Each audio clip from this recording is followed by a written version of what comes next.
வாழ்க வளமுடன். குரு வணக்கம். அருள் துறைக்கு நேர்வழி. சுவாமிஜியின் 4வது கவிதை.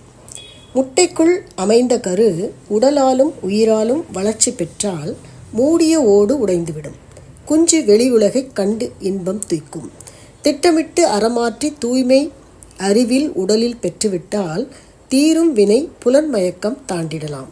தீய வினைப்பதிவு எல்லாம் விட்டுவிடும். விளைவாக வீடு பேரெனும் அறிவை அறிதல் கிட்டும்.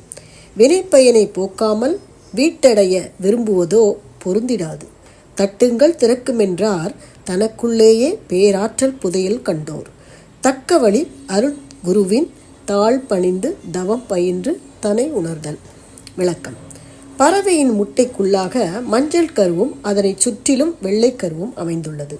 பறவையானது முட்டையின் மேல் அமர்ந்து தனது உடல் சூட்டை முட்டைக்கு அளிக்கிறது. மஞ்சள் கருதான் குஞ்சாக மாறுகிறது. வெள்ளை கருவை தன் வயமாக்கி மஞ்சள் கரு உடல் உயிராக முழுமையான வளர்ச்சி பெற்ற பின் மூடியிருக்கும் ஓடு உடைந்ததும் குஞ்சானது வெளியில் வந்து உலகத்தை கண்டு இன்பத்தை அனுபவிக்கிறது.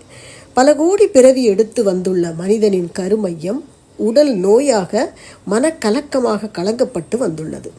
புலன்மயக்கத்தால் இறைநிலையின் ஒரு பகுதியாக தான் இருப்பதை, தனது சுயம் தெய்வீகம் என்பதை மறந்த மனிதன் இனிமையான உலக வாழ்வை அனுபவிக்க வேண்டுமானால் குற்றமற்ற வாழ்வாகிய அறம் சார்ந்து வாழ வேண்டும். அப்படி வாழ்ந்தால் புலன் மயக்கத்திலிருந்து விடுபட்டும் தீய வினை பதிவுகளையெல்லாம் தன்னிலிருந்து விடுவித்துக் கொள்ளவும் முடியும். அதன் விளைவாக முக்தி, மோட்சம், விடுதலை, வீடு பேறு என்று சொல்லப்படும் அறிவை அறிந்த தெளிவு கிட்டும். முட்டையின் ஓடு உடைந்தால்தான் குஞ்சு வெளி உலகத்தை கண்டு இன்பம் அனுபவிக்க முடியும்.